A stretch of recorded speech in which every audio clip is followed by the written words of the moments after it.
And such kind of world will be dangerous for anyone without exceptions. And that is why we must demonstrate justice. We must change our way of thinking. Welcome to Global Dispatches, a podcast for the foreign policy and global development communities and anyone who wants a deeper understanding of what is driving events in the world today. I'm your host, Mark Leon Goldberg. I am a veteran international affairs journalist and the editor of UN Dispatch. Enjoy the show.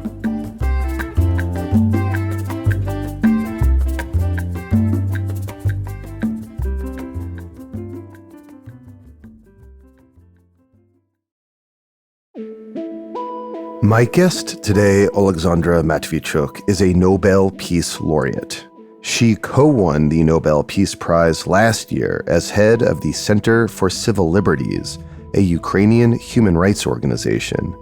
Oleksandra Matviichuk is a human rights lawyer. She has been systematically documenting Russian war crimes and crimes against humanity since 2014, when Russia first annexed parts of Ukraine. Since the full-scale invasion of Ukraine last year, her work has intensified and includes advocating for ways to bring perpetrators to justice. We kick off discussing her work prior to the 2014 annexations and 2022 invasion, and then have an extensive conversation about the nature of human rights work when one is fighting an existential war against an aggressor. I caught up with Oleksandra Matviichuk at the Aspen Security Forum, where we recorded our conversation live. And this was a powerful conversation, at times challenging, and I'd love to hear what you think. You can send me a note using the contact button on globaldispatches.org. And if you are a regular listener to this show, please consider supporting our work through a regular monthly contribution. We depend on a degree of listener and community support, and your contribution goes a very long way. If you are listening to me using Apple Podcasts, you can make an in-app purchase via the subscription button, or you can go to patreon.com/globaldispatches. And finally, if you're a free subscriber to the Global Dispatches newsletter, you can upgrade to a paid subscription.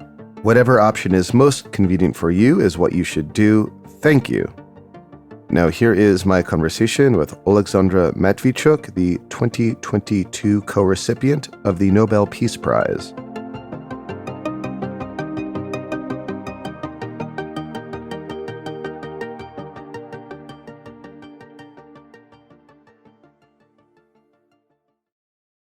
To kind of kick off this conversation, I'd be interested in having you describe the nature of your work prior to Russia's full-scale invasion last February. I'm a human rights lawyer and head of Center for Civil Liberties. It's a human rights organization which we established in 2007 in Kyiv. And we promoting human rights and defending human dignity for all these years. We tried always to be very flexible to the challenges which we face. For example, when Revolution of Dignity started, I, together with my team, created a civil initiative, Euromaidan SOS. And we brought up several thousands of people to provide legal and other assistance to persecuted protesters. Just to set the context, thousands of protesters were on the streets. Many of them were beaten and arbitrarily detained. Yes, and you provided legal services to support them. It was like a period when millions of people stood up their voice against corrupt and authoritarian Yanukovych government. And the government started to persecute peaceful protesters around the country. And that is why we work 24 hours a day, and hundreds and hundreds of people passed through our care. People who were beaten, arrested, tortured, kidnapped, accused in fabricated criminal administrative charges. And then more than 100 unarmed protesters were gunning down in the center of the Kyiv. So we pay a rather high price just for a chance to build a country where the rights of everybody are protected. But then after the annexation of Crimea and Russia's invasion of the eastern parts of the country, your work changed. Yes, it was changed even before annexation of Crimea, because this was a process. And we sent the first mobile group to Crimea and then to Lugansk and Donetsk region in February 2014. And I remember that for that moment, we really didn't understand that the war started. Some green men, identified soldiers, appeared.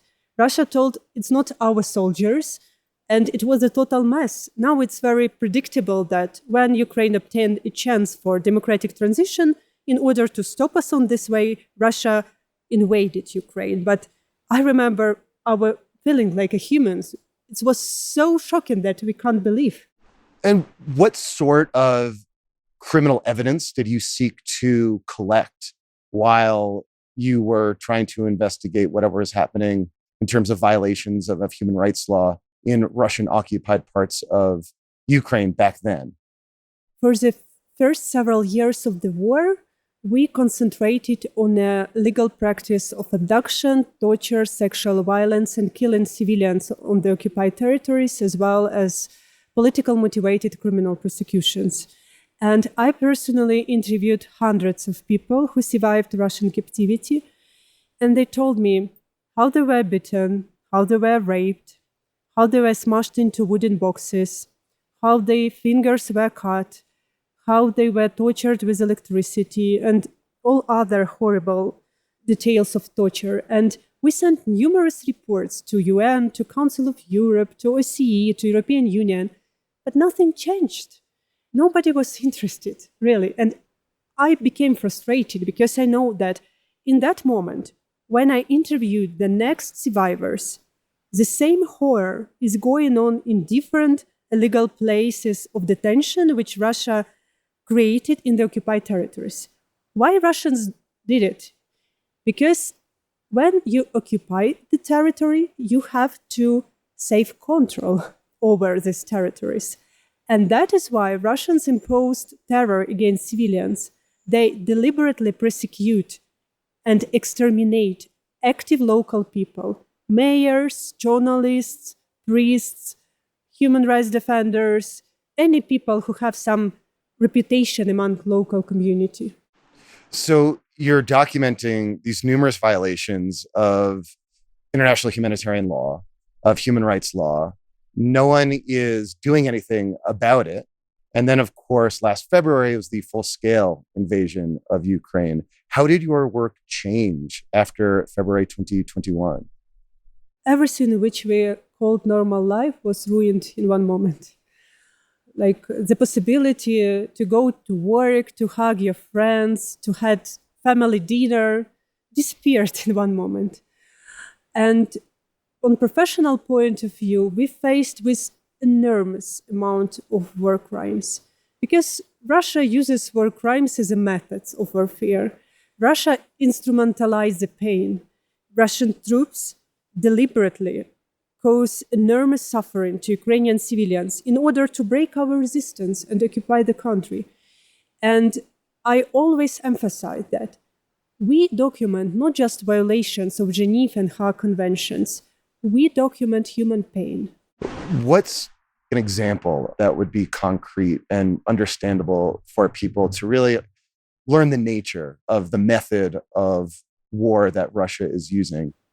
Let me tell you one story. We have now in our database more than 45,000 such stories. But I would like to tell you a story of 14-year-old Sofia from Mariupol. And she, together with her mother, her younger sister, and small brother, were hiding in a basement in Mariupol last year. And one day, the family was bombarded by Russian aircrafts. And I want to quote here. I went to dig out my mother. I tried to do it with my hands because there were no shovels nearby. Some aircrafts were flying around me. I was also scared that moment, and I wanted to help my mom. I dug her up so she could breathe, and then I went to ask for help. Her brother died immediately. Her mother died after several hours when she was taken out from the rubbles. But this is not the end of the story, because when Russians killed or arrested parents, they started to deport their children to Russia with further forcible adoption in Russian families. And they don't care that these children have relatives and other members of families in Ukraine. And their elder sister, who live in Dnipro, started to trying to find her sisters. And she revealed that they are in occupied Donetsk. And she came to Donetsk to get them back. And it was very courageous action, because this young woman have 19-year-old. And I know, like as a human rights lawyer who worked with torture cases and sexual violence, how dangerous for her was to go to Russian occupied Donetsk. But she came in time, because just before she arrived, the Russian family came to get acquainted with their new children. And she stopped this process of forcible adoption. So you've documented all of these crimes that are happening in pretty excruciating detail, as you've just said. This time, presumably, people are wanting to do something about the evidence that you've uncovered. What avenues currently exist, and what avenues do you wish existed for justice, for war crimes prosecutions? We face with a accountability gap, which have two dimensions. The first problem is that there is no international court who can prosecute Putin and top political leadership and high military command of Russian states for the crime of aggression. And all these atrocities, which we now documented, it's just a result of their leadership decision to start this war. Even International Criminal Court have no jurisdiction in Russian war against Ukraine. So we must establish special tribunal on aggression to hold Putin, Lukashenko, and their surrounding accountable. But there is also a second dimension of accountability gap. The war turned people into the numbers, because the scale of war crimes grows so large that it's become impossible to recognize all the stories. But people are not numbers. This means that we have to demonstrate justice, to return people their names. And we have to find a way how to provide a chance for justice for hundreds of thousands of victims of this war, regardless who they are, what their social position, what types of crimes they endured, and whether or not media or international organizations are interested in their cases. In this regard, we need international assistance. We have to ingrain international element into the level of national investigation and national justice, like a model where national judges work together with international judges. National investigators work together with international investigators. And these exist. You have like the Special Court for Sierra Leone and other similar courts that are this hybrid idea, but you're advocating to really instrumentalize that, to make that happen in Ukraine. We advocated to change the global approach to war crime justice. Because when you speak with top officials of different countries, you understand that they see like sad but normal that when you have multiple human rights violations, like during the war, it's sad, but it's normal that a lot of people will have no justice. Because it was before like this. But we live in 21st century. Now we have so much digital instruments which can help us to investigate what's happened, to restore the situation, to collect evidence, to identify perpetrators. So it's technically possible. We have just to develop our legal infrastructure like we developed our technologies, just to do it. There's this line from your Nobel Peace Prize acceptance speech I find so particularly poignant. We still see the world through the lens of the Nuremberg Tribunal, where war criminals were convicted only after the fall of the Nazi regime. But justice should not depend on the resilience of authoritarian regimes. How do we get there? We have to express bravery and historical responsibility.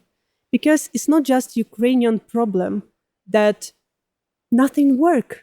And Russia can start this war of aggression, occupied part of Ukrainian territory, extended this war to the large-scale invasion, committed horrible atrocities, and the whole UN system can stop this. If we will not be able to fix international order, we can find ourselves in a world where countries with a strong military potential and nuclear weapon will dictate their rules of the game to entire international community and even forcibly change internationally recognized borders. And such kind of world will be dangerous for anyone without exceptions.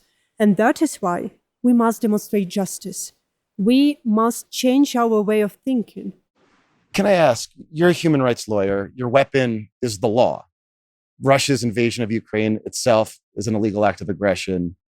The conduct of the war is through mass atrocities and deliberate targeting of civilians.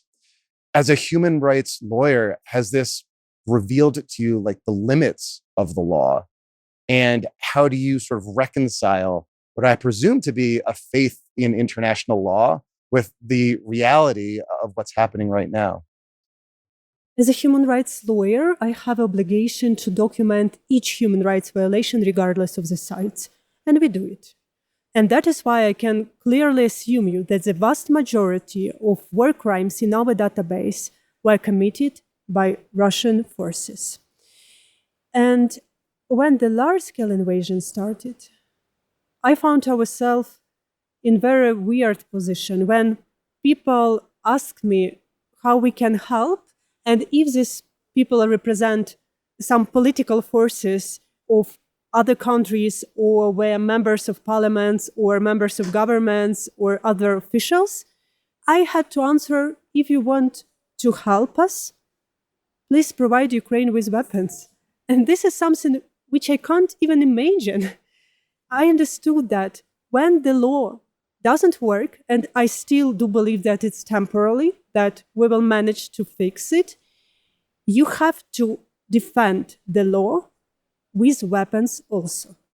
Well, on that point, there's this debate about the use of cluster bombs and the provision of cluster bombs by the United States to the Ukrainian forces to defend their territory. Cluster bombs are not illegal. There's no international ban on cluster bombs, but they are highly stigmatized for the fact that a certain percentage of them necessarily will not blow up, and they remain unexploded ordnance and are inherently, therefore, indiscriminate and can kill long after the war is over. How do you approach that kind of very, I think, a tricky moral question of the provision of cluster munitions? We are in counter-offensive, and we need weapons to release people who live in occupied territories, because it's not very understandable, but occupation is not just changing one state flag for another. Occupation, it's mass graves, torture chambers, filtration camps, massive deportation, denial of identity, and other horrible things. But we all know that cluster munitions provide a huge harm to civilians.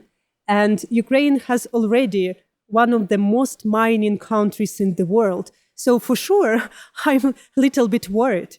Ukrainian authorities told that they will use this cluster munition only far from densely populated areas, but it will be a problem.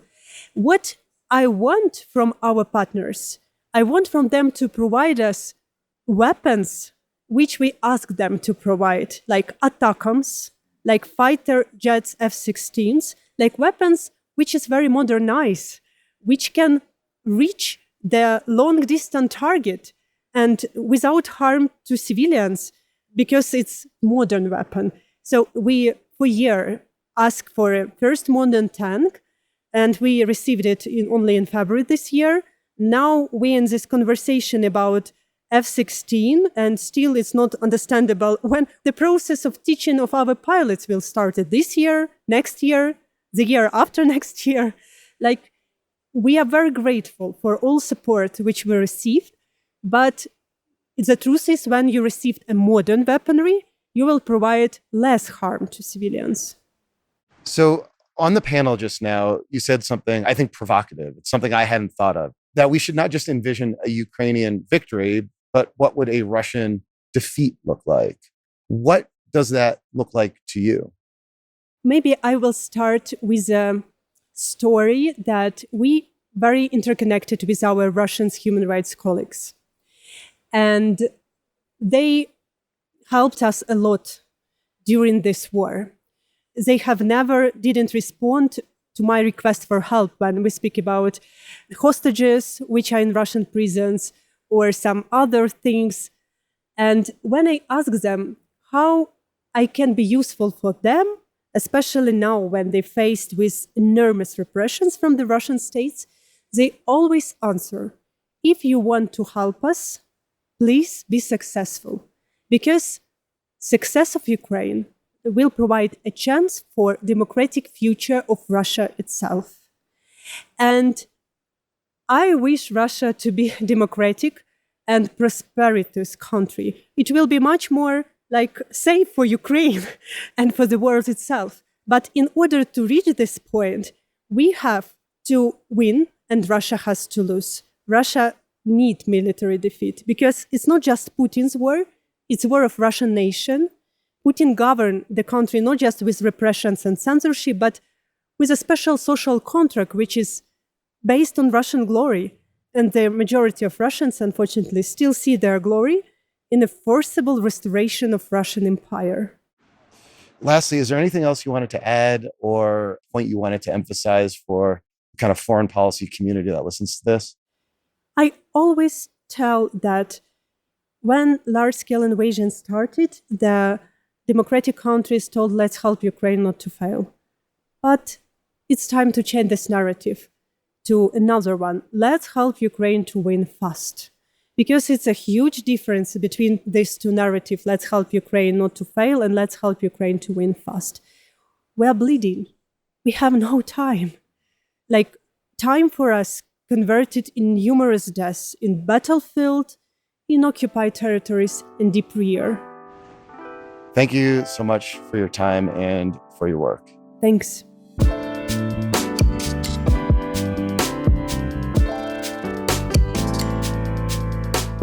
Thank you for listening to Global Dispatches. Our show is produced by me, Mark Leon Goldberg, and edited and mixed by Levi Sharp.